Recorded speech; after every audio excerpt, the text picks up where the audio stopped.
Hello everybody, good day. How are you? I hope you're doing good. I'm Mary Grace A. Kulikot, your presenter for today. Are you ready for the new lesson? So if you're ready, let's begin. Have you ever encountered the words pakikipagkapwa-tao, family orientation, hard work, and industry? Does it emphasize? Are you familiar? It seems like you are really familiar because these are some of examples of Filipino character. And that is our topic for today. The lesson 8 talks about the Filipino character. Since we are already done in lesson 6, which emphasizes that culture influences the human person as a moral agent. And the lesson 7 also talks us or teaches us the meaning of culture relativism. And now, the lesson 8, we were going to examine the Filipino character to determine which one does not help him or her to grow as a moral character. The Filipino character brings us negativity, which resulted to weaknesses. On the other hand, it also brings us positivity, which also resulted to strength of Filipino character. So let's start with emphasizing the weaknesses of Filipino character. And these are some of the Filipino character on their weaknesses. Let's start with the extreme family-centeredness. When we say extreme family-centeredness, the families becomes too plunged. Let's take example, a community project may be awarded by a government official to his family member or relative because it will profit this person. Next, extreme personalism. Some overdo pakikipagkapwa-tao. They take the relationship with others in a personal way, or they take things personally. Let's take the example, when they attend business or official matters, they seek the help of someone they know who was influenced to make things easier for them. This illustrates the palakasan system to have things done in short period of time because one knows a powerful person. The next is lack of discipline. It's actually disregard and disobey rules and procedures and hope they cannot get caught, which oftentimes they could. This example is violation of traffic rules wherein crossing to the other end is prohibited.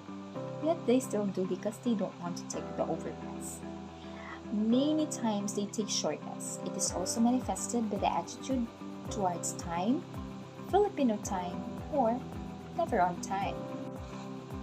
The next is passive and lack of initiative, or ningas con mentality. Their interests die very quickly. Let's say, for example, they start on a project with zeal and great attention, but midway, they lost interest in it and leave it unfinished. Sometimes they do not perform a task unless they are asked or told to do so. They also rely on the leaders and government to do things for them. Next, colonial mentality. When we say colonial mentality, they love everything important, believing that foreigners are better than them. Foreign-made items are better, and even foreign language are better.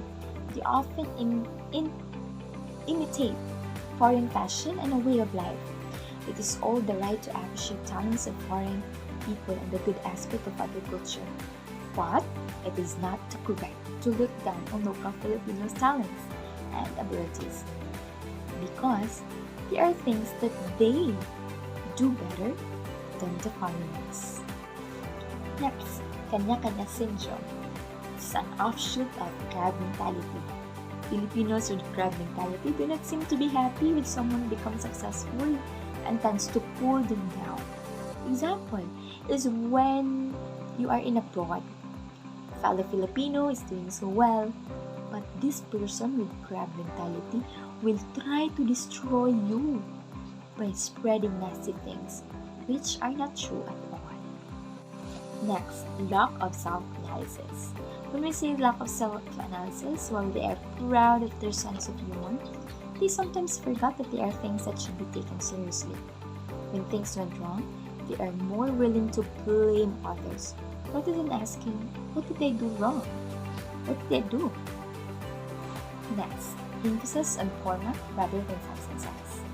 This lack of analysis and emphasis on form is reinforced by an educational system that is more form than substance. These weaknesses are rooted in many factors: home, social and economic environment, culture and language, history, religion, educational system, mass media, leadership, and role models. However, change is possible, and the following goals are proposed to develop in the Filipinos: sense of patriotism and national pride, a sense of common good, a sense of integrity and accountability, and the values and the habits of disciplines and hard work. So we are already done with the weaknesses of Filipino character.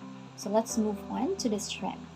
So these are the examples, or these are the strength of the Filipino character. Let's start with pakikipagkapwa-tao.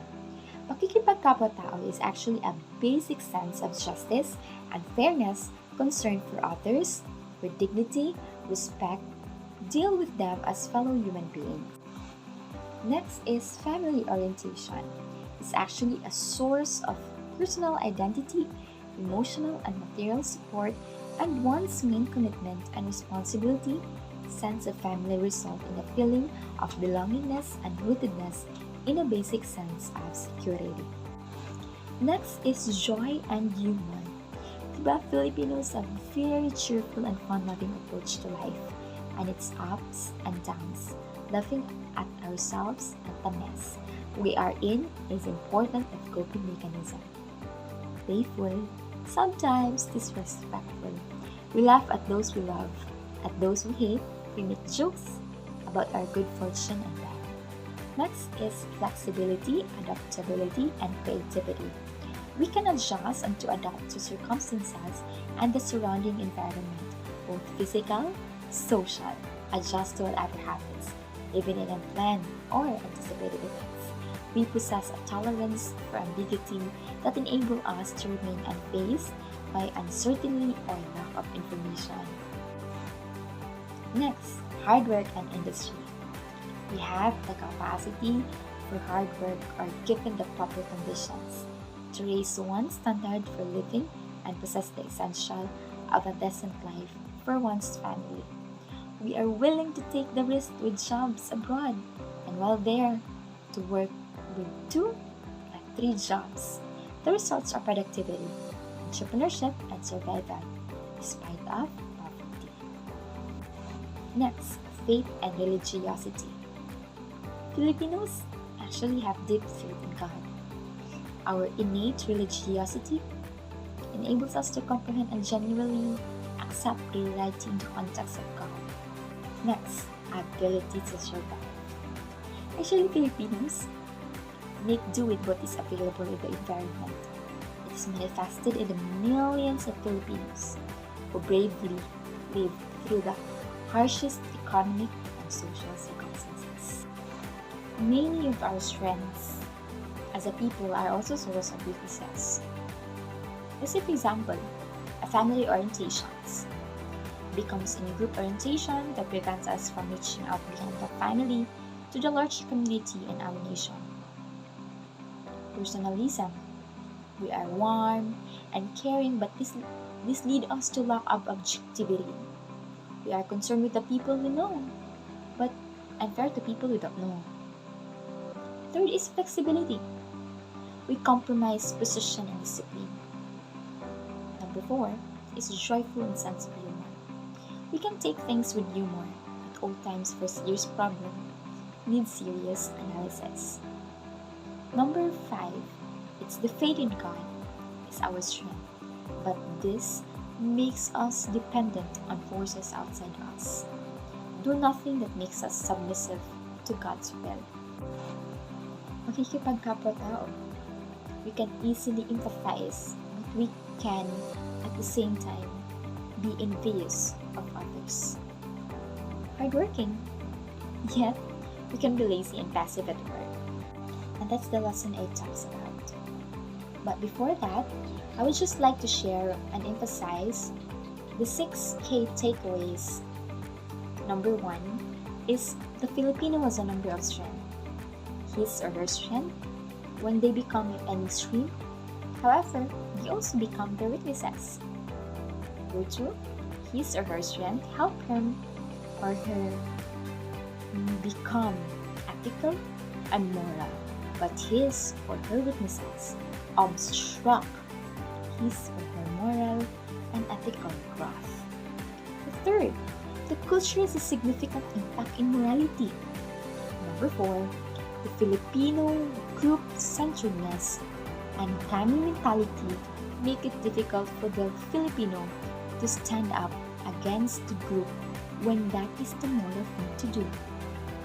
Number 4 is there much need for home, school, and society as a whole to help everyday Filipino grow into the strong moral person everyone is called to become. And lastly, for the Filipino to become the moral and ethical person, he or she should capitalize on his or her strength. And that's the end of lesson 8. I hope you learned something. Thank you and God bless everybody. Bye!